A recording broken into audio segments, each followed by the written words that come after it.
Once we start, you'll learn and you'll see and you'll feel that drum beats, sound waves, clear energy. In the beginning there was silence, in the beginning there was darkness, and the words were spoken, let there be light. So it was sound ushered from the silence that created everything. I'm not going to talk a lot about the drum tonight, because we stand in a circle to call in a new world, and to believe that if we stand in circles of light and join our hearts, all things are possible. But bear with me. I want to tell you where I come from. I'm going to tell you a short story.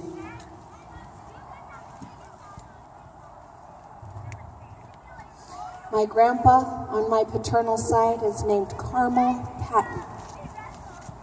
He went by Pat, paratrooper in the 82nd Airborne in World War II. He was one of 18 that survived at Chinois, Belgium. He was also one of the handful who survived, jumping behind enemy lines on D-Day. As a paratrooper, his orders were the same every time. Jump, attack, hold the line until relieved. As he and his brothers sat in that metal cocoon, amid deafening engines, looking around the belly of that airplane, they knew this might be the last time they would ever see each other again. I can't imagine what it would be to look around, knowing that, but also knowing you're part of something bigger. Determined to do what they could do while they could, and give their lives to make a small difference with no guarantee. Often, most often, they jumped into the black of night, into the darkness, timing their jumps and hoping they would land close enough to each other that they could make a stand. Survive long enough and open the way enough for their other brothers, those who fought in the trenches and waded through the mud mixture of dirt, rain, and spilled blood to relieve them. Often these brothers came, most often, dragging in, limping, maimed, dying, but moving forward, trusting that the 82nd Airborne had opened the way, so that they could fulfill their own orders, which were advance. I see life this way, similar to their stories and their sacrifices.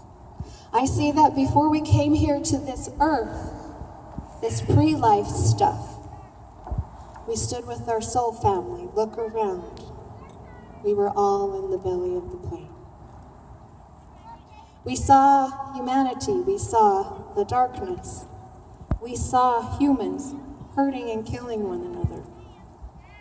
I believe we looked around our circle up there and we chose to jump. We jumped into the darkness. We weren't sure if we would ever see each other again. And we hoped that we could survive long enough to make a difference. We would work together to usher in the light. Jump in. There are no guarantees. You won't always see where you will land. Jump, attack, hold the line until relieved.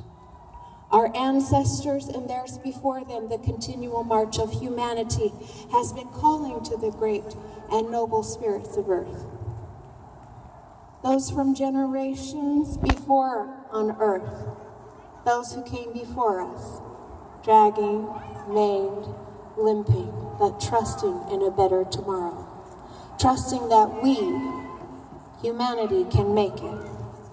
That someday we will have peace on earth. I come from noble stock. Those who risked it all for a chance that the world could change. I hope to live up, honoring their sacrifice. In all advance, namaste.